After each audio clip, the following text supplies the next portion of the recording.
Hello, listeners. Welcome to Marie Lives the Horror.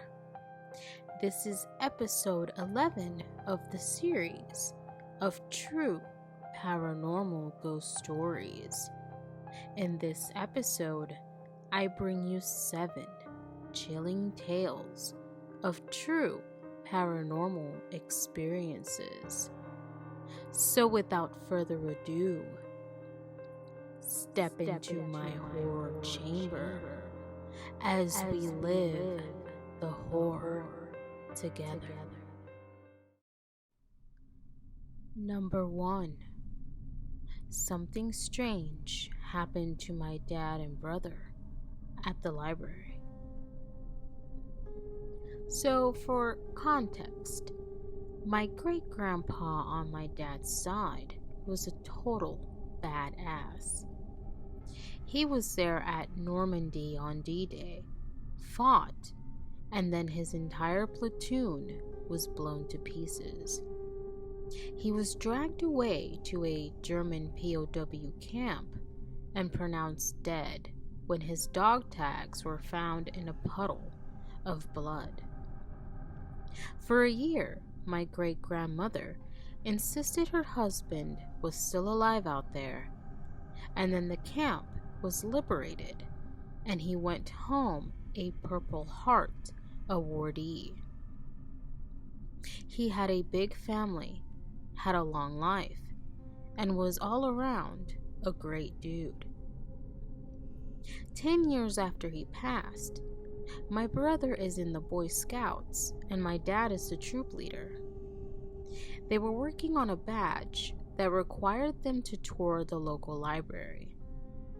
While on the tour, the librarian shows off the genealogy section of the library.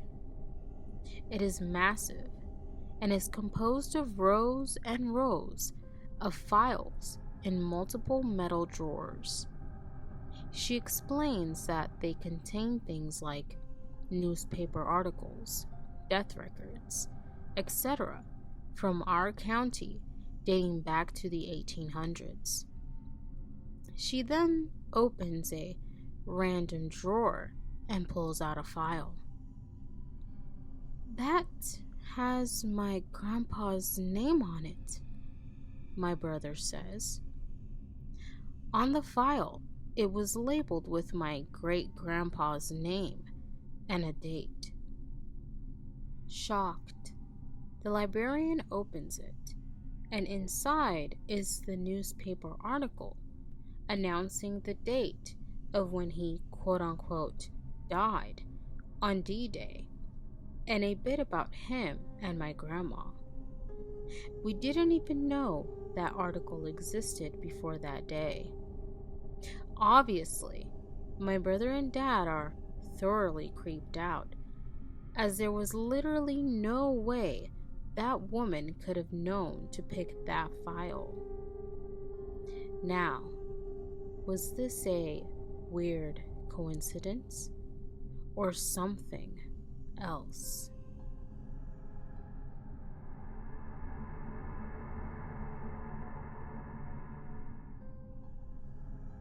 Number 2.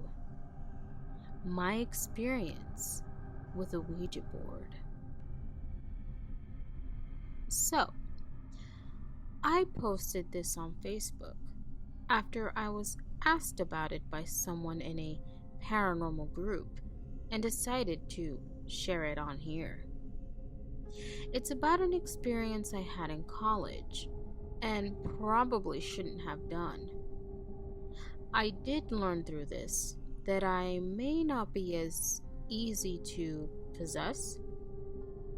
Either way, this happened in 2012 when I was away at college in Maine. When I was in college, I had a roommate who was really sweet and gentle.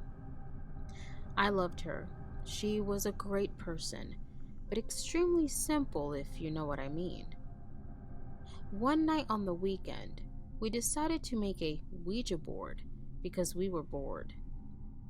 It started out pretty much not doing anything, but after a few minutes, it started moving. Except only when my roommate was touching it. It wouldn't move at all for me. I know it wasn't her doing it because I started asking questions about myself when she wouldn't have never known, and it was answering everything correctly. It spelled out my mother's name, which I didn't even talk to and had never even told her or anyone else about. I knew what city I was from, even though I just told everyone I was from Boston, because it's just easier. It knew my father's name that died when I was only 9 months old. It knew everything. After a few questions, it started to spell out strange shit, like people in places that weren't really local or relevant to either of us. According to the board, it was supposedly a kid, and it said they died in a river and all this stuff, but it started turning dark, so I just cut that shit off and said we're done.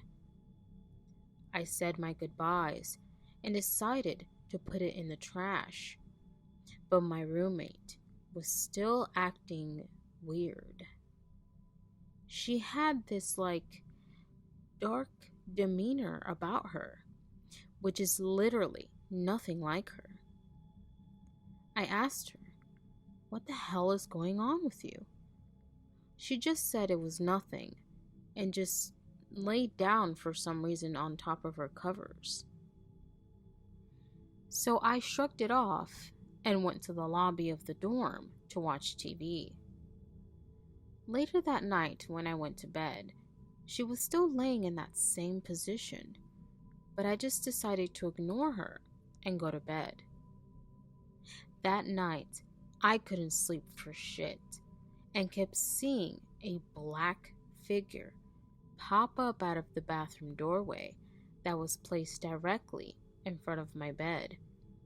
So eventually, I said screw that and went and got a Bible from my roommate.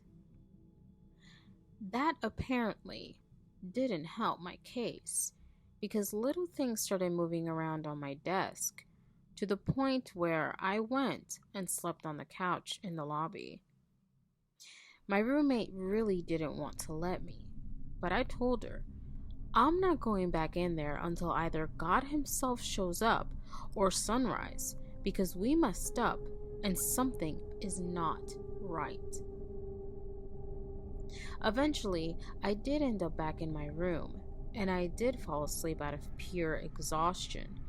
But that girl literally never went back to being that sweet little mouse she always was.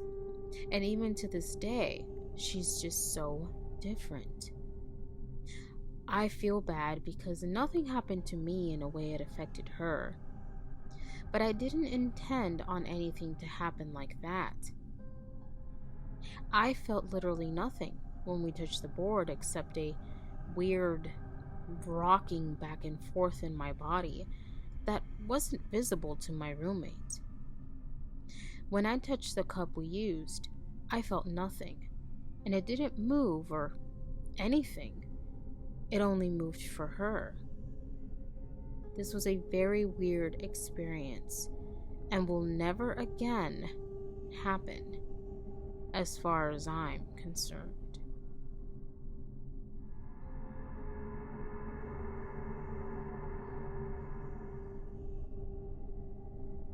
Number 3. The lights got blown out. I had just finished playing So Calm 2 with friends online when I decided to call it a night. It must have been around 1 or 2 a.m. when this encounter happened. I remember it like it just happened last night. I'm in this deep sleep, dreaming of shapes, and every shape with sharp edges would make me feel very uncomfortable. Next thing I know, it happened. I have a view of the side of the bedroom that my head was positioned, but I can't move. I can't call for help. And then it went really quiet, with only this sound like when you cover your ears tightly with your index fingers. I'm hearing my name being called by this evil entity that was in my brother's voice, but with a deeper tone. I usually never pray much, but instantly I started to pray. I was about 7 words in, and then everything stopped and I can move again. Frightened by that experience, I rushed for the light switch, and then boom! The light bulb blows out and drops to the floor. I then heard the voice come back and suddenly stop.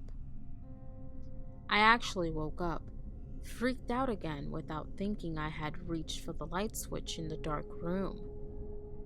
Then I hear a puff sound, and I realized the freaking light bulb blew out, just like in my nightmare. I busted the bedroom door open and ran to the nearest light switch in the living room. I took a few minutes for my heartbeat to get back to normal, but I felt safe at last. I found light. I slept through the night on the couch with the TV on and changed my bedroom light bulb once the sun was out. Hashtag true story. A week later, something similar also happened.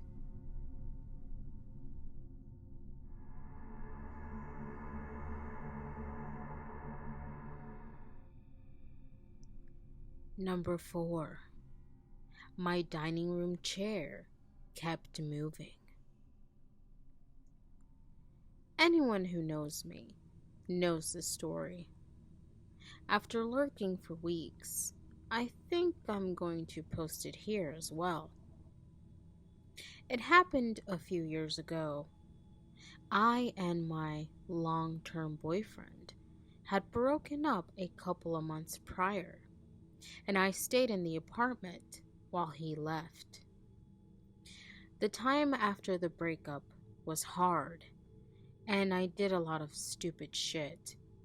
But my life had, at this point, quietly started to get back to normal.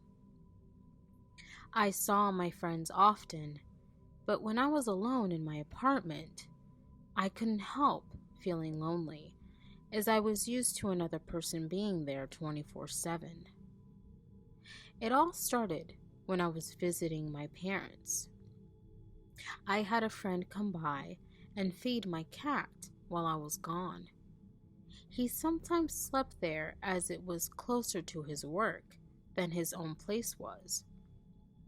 He texted me right before I left to go home and asked if someone else had a key to my apartment. I said no and asked why. He said some weird shit was happening, something about a chair moving, but I brushed it off because I was stressed about traveling. My parents live in another country, so it's a long journey, and I came home very late. I noticed one of the dining room chairs was pulled out. I thought my friend was messing with me. I put it back and went to sleep. I woke up in the middle of the night to use the bathroom. I got up, walked out of my bedroom, and my eye immediately went to the pitch black dining room. The chair was again pulled out. It freaked me the hell out, and I had trouble going back to sleep. I know it wasn't my friend messing with me. I'm a very light sleeper, and my front door is old and heavy, and I would have woken up if someone had tried to sneak in. I spent the next day searching my apartment, every single nook and cranny.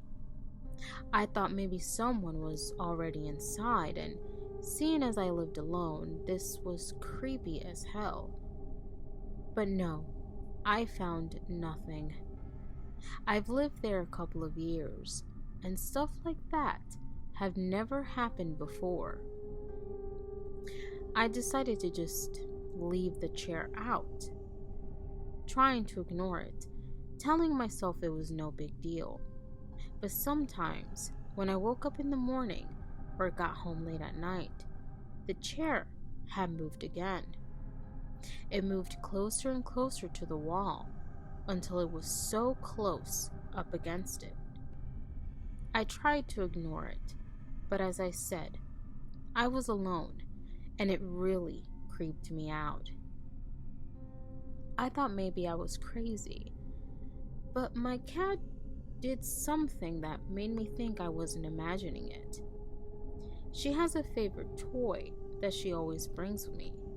She puts it next to me if I'm watching TV, cooking, sleeping, and sometimes it's placed in front of the door, waiting for me to get home, which is kind of cute. One day, I came home and it was placed on the dining room table in front of the moving chair. It freaked me out because that kind of confirmed that she knew something was there. I learned to live with the thought of something being there over the next few weeks. Like, so what if someone is using my chair? I was pretty calm about it until it came into my bedroom. When I showered in that apartment, I would undress in my bedroom, leaving my clothes on my bed, shower with the door open so my cat could sit in the bathroom window, and go naked into my bedroom again. One evening, I came back into my bedroom and found my sweater on the floor across the room, not where I left it, and my cat had been with me the whole time. I brushed it off again, thinking maybe I did leave it there by mistake, even though I knew that wasn't the case.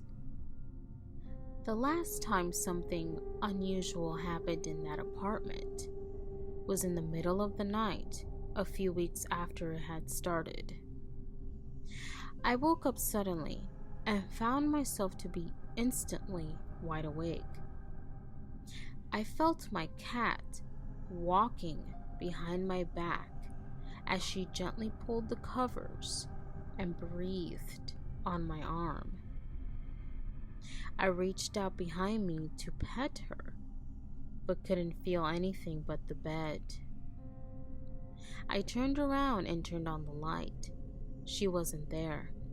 She was lying on the foot of my bed, just waking up as I turned on the lights, and looked at me like I was an idiot for doing so. Chills went down my spine, and I didn't sleep for the rest of that night. The thought of something I couldn't explain being in the bedroom with me made me so scared. After that, there wasn't much activity. I often woke up at 3 or 4 a.m., but nothing other than that. Some of my friends tried talking to whatever was there while recording and such, but I think it had already moved on at that point. I don't believe it was evil. I think it had something to do with my friend who looked after my cat. His mother died the year before, so my thought was that maybe it was her, but I don't know. All I know is that I was alone and lonely, and stuff moved around on its own with no explanation. And to those of you who think my cat did all this, no, it wasn't her. I've had her a long time, and she doesn't know how to move chairs.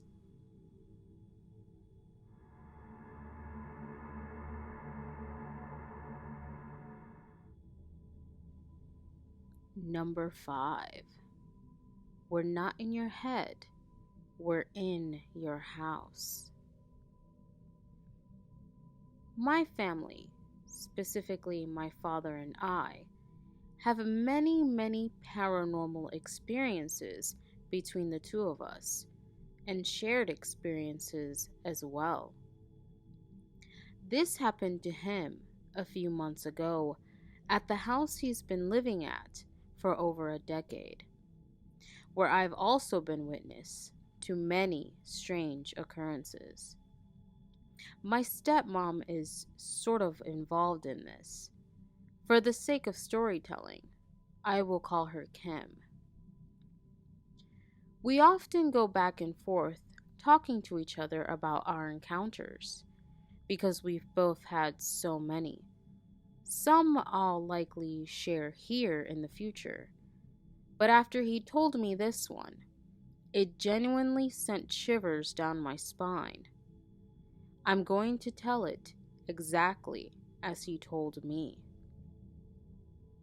I had this dream the other night, and there were like 30 people trying to attack me on the street.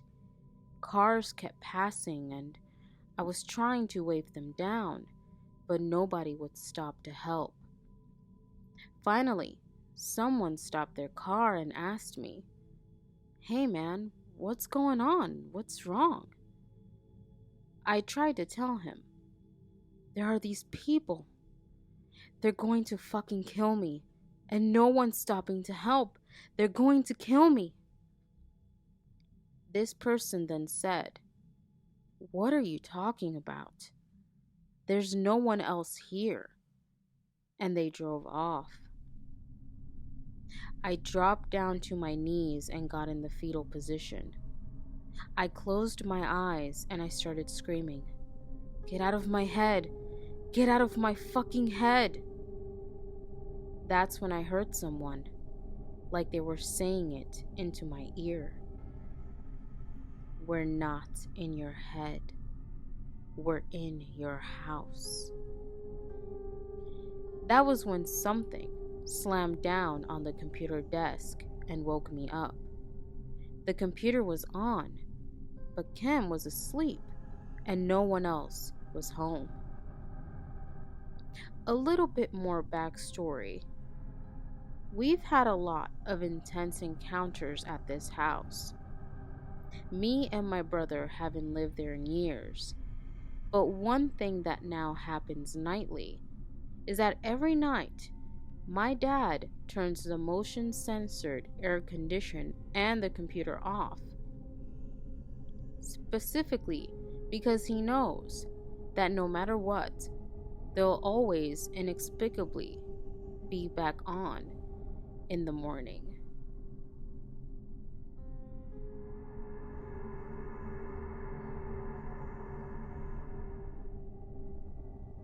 Number 6.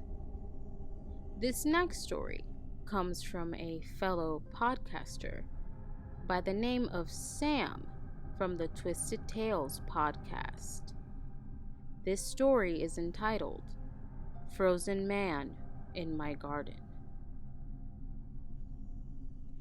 About a year ago, my husband and I moved into the home of his grandfather, who was relocated permanently to a nursing home in Domburg, the Netherlands. The first several nights there, I could not sleep. I had a strong knowing that something was watching me. Every time my eyes closed, I saw an image of a man in the garden, lit by moonlight, looking into the window at me. He was bluish, as though he was frozen, dead or cold somehow, and he was either wet or frozen. It was hard to tell. I would open my eyes and look out the window, and there would be nothing there. Just a sense of coldness and the empty garden lit in the dark by the bright moonlight. This is in a town that had some interesting happenings during World War II, including the flooding of the town and many bombings. Most distinctly, the home we were living in had been in my husband's family for generations and was at one point hit by a bomb that killed his great uncle, his grandfather's oldest sibling. This figure, this man in the garden, seemed hateful or resentful and angry at me, as though I didn't belong there. He just stood there glaring in a threatening way, but never made any motion otherwise. I can recall his exact image in my mind as clear as anyone I see regularly. I could draw him with fairly reasonable accuracy if asked to. I should actually, since I am a portrait artist by profession. I didn't sleep until daylight for several weeks, until I was so sleep deprived from it. We have children, so I can't really get any semblance of sleep during the day. My husband finally just closed the curtains, and I was suddenly able to sleep with ease.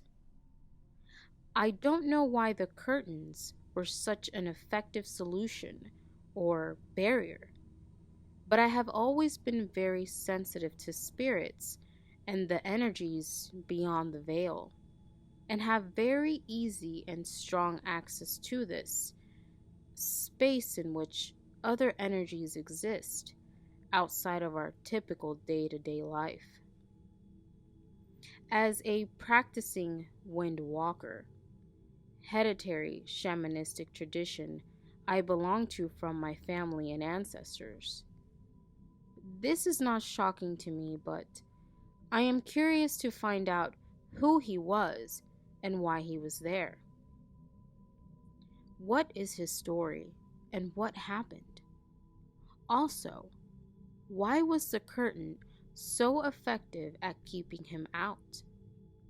If I went to a window at night that looked out at the garden, I would feel deeply uncomfortable and unsafe and intimidated, which I very seldom feel towards spiritual entities or quote unquote ghosts.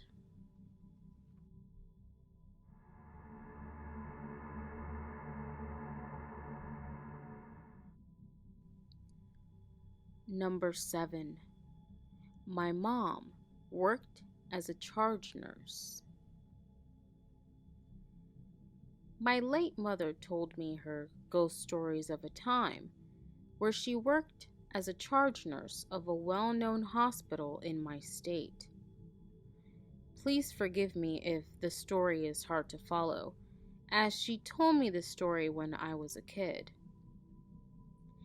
In the early 90s, my mother was fresh out of medical school and was fortunate enough to find a job at a prestigious hospital.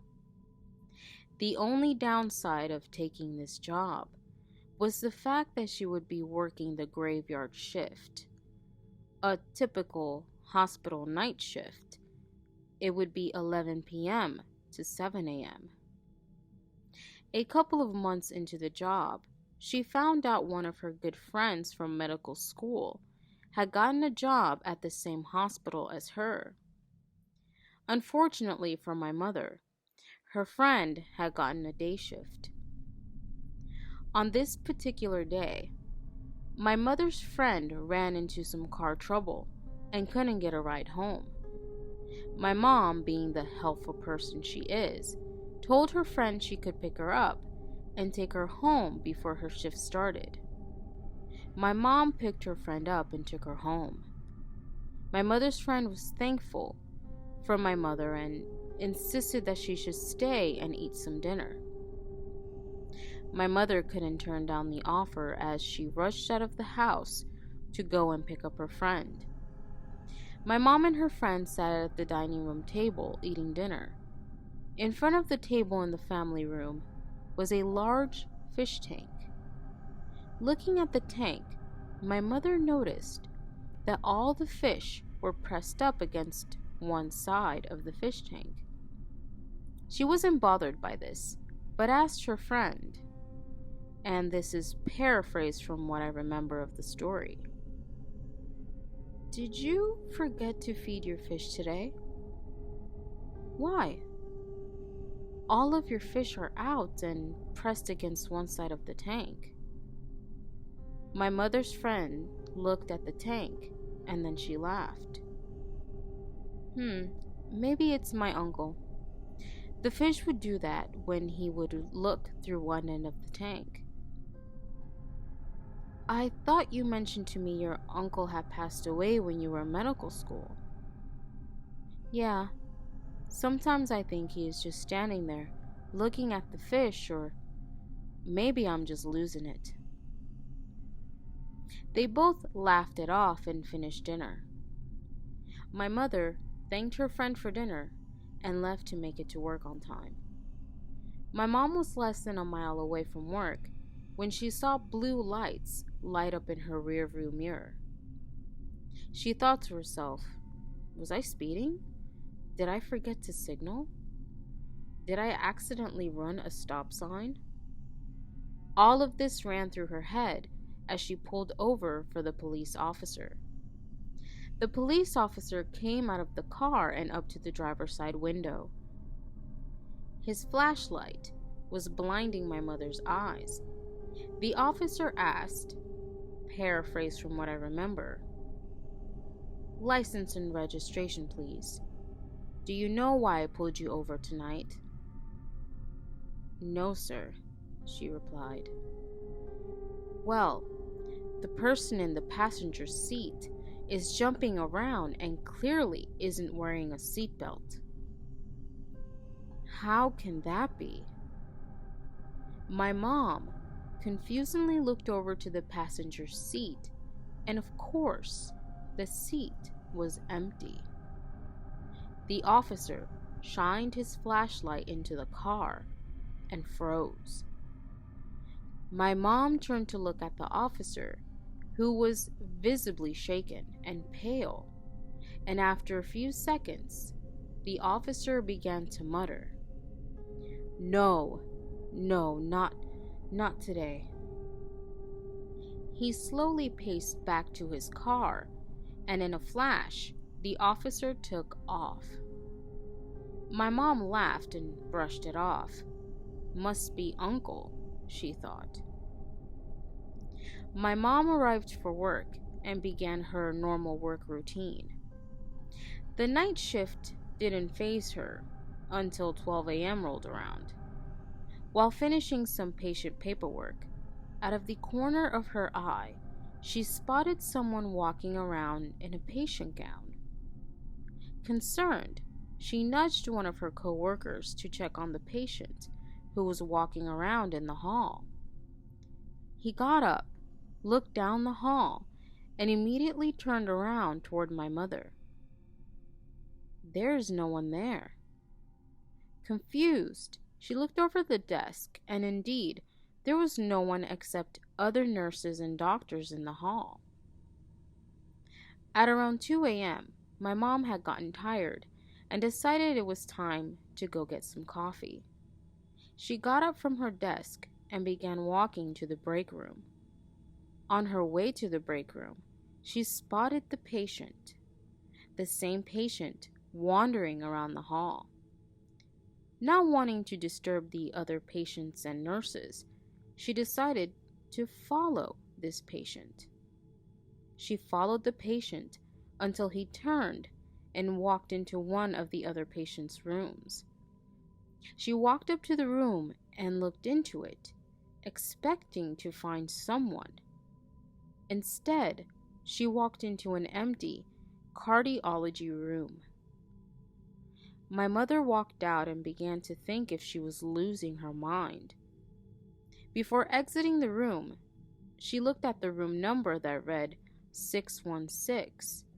She wrote it down on a notepad and continued on with her shift. When her shift ended, she began to put away her paperwork in her locker and pulled out her notepad. She looked at it and it read, Cardiology 616. Remembering what happened, she used the break room phone and called her friend. Still half asleep, her friend answered. My mom began to explain what had happened to her and mentioned her experience with the police officer and her shift at the hospital. Finally, my mom asked, "How did your uncle pass away, if you don't mind me asking?" "Oh, he was having some heart problems and passed away from a stroke." "When you visited him in the hospital, can you recall what room he was in?" I believe it was room 616. "I think it was your uncle that I saw last night and this morning." "No shit," said her friend. Till this day, my mom told me that story. She truly believes she saw her friend's uncle's ghost. Though the ghost said nothing to my mother, she could only ponder why she could see him.